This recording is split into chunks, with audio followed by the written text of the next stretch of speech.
sore, saya Bos Uya Kuya. Halo!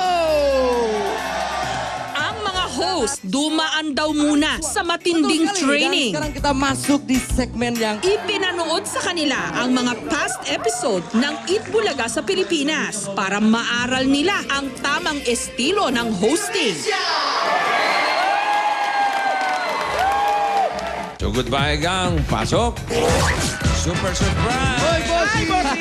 Ang one for all for one, satu untuk semua, semua untuk satu rito.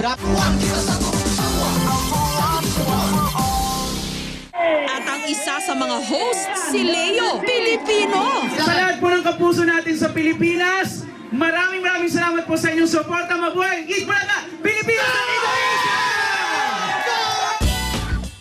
Graduate si Leo sa UP Baguio. Pagkatapos, nakipagsapalaran siya sa Indonesia.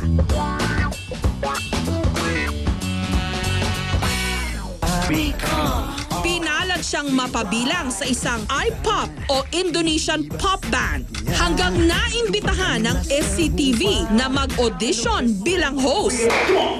During the audition, delivering the lines, sobrang mixed up ganito. Tapos sabi niya, nakakano naman natin, hinahanap nilang character. Yung ganun nga, parang hindi masyadong fluent sa bahasa because they find it funny daw, mga ganun. Cute daw sa mga locals dito. So, yun, natanggap naman ako as host.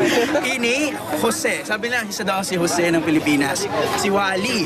At ako, Jose na lang ulit. Kaya kay Paolo eh. Pero yan. Alam mo naintindihan, no? Kasama niya sina Ramsey at Narji. Mabusisi ang paghahanda para sa kanilang remote segment.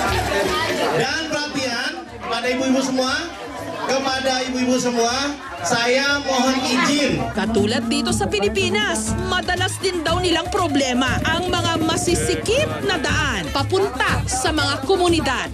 Di Eat Bulaga Indonesia. Ketika line up membutuhkan banyak warga dan mungkin di Indonesia sendiri untuk suatu yang ramai. Ang bayanihan segment na ang tawag nila Antrian Rejaki. Dito, hindi magkamayaw sa pagpila ang mga gustong manalo ng limpak-limpak ding mga papremyo. 1, 2, 3, 4, 5. Yeah! Satu lagi. Ngayon lang daw nagkaroon ng programa sa Indonesia kung saan on the spot ibinibigay ang premyo. Tunggu. Satu lagi. 12, 13, 14, 15. Jagoan Karaoke! Sa programa ring ito makikita ang isang common denominator ng mga Pilipino at mga Indonesian. Mahilig tayong kumanta. si banda indah Luar biasa. Siyempre, meron din silang sariling mini-skit.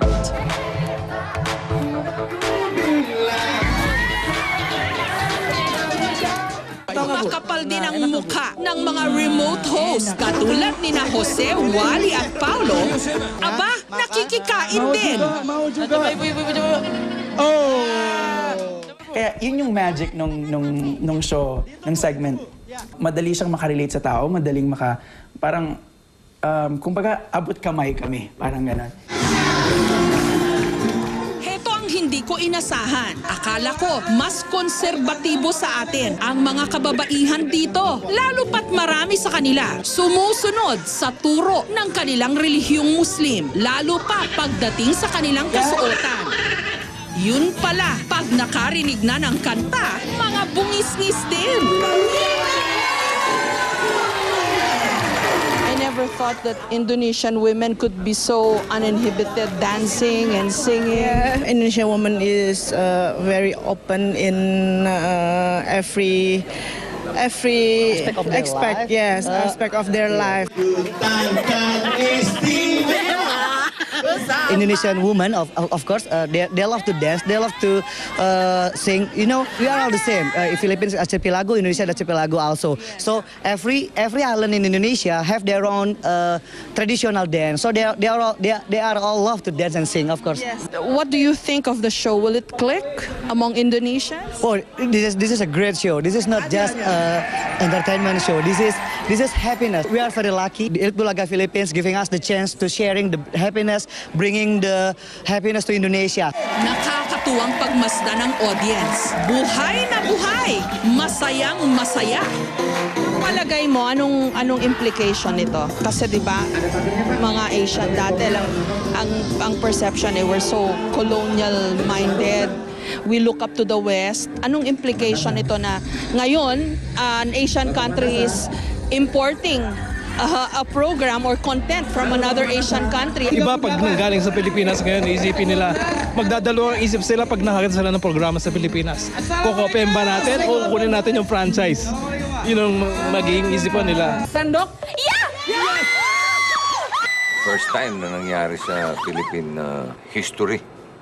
Hindi lang sa telebisyon, pati sa history ng Pilipinas. Eat Bulaga! Indonesia! Matindi pa sa kahit anong parangal eh.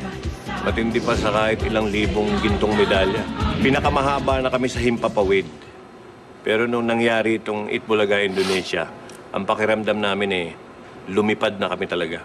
7, 8, 9, 10. Galak ng puso eh, kasi meron tayong ini-export.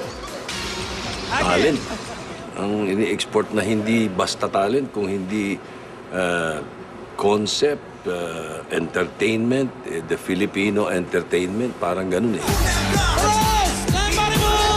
Never in our dream.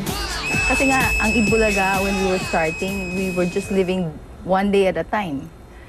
And yun, first, we reached 33 years. Hindi naman namin iniisip yun. So, etong franchise, lalo namin hindi naisip.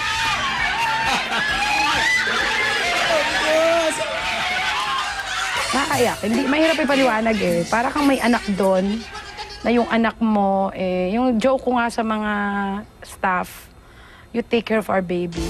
It's like our baby is parang mag-aaral siya sa ibang bansa. Tapos, kayo yung mag-aalaga. Parang ganun yun yung bilin namin sa kanila eh. Parang alagaan niyo yung Eat Bulaga the way na inaalagaan namin siya sa Pilipinas. Kami datang berbagi ceria, bawa cinta untuk semua, kejutan teristimewa bersama di Eat Bulaga Indonesia.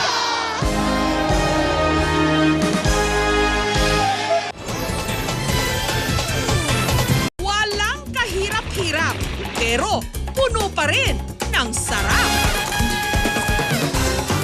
Parang ko lang siya natikman eh. Ang sarap!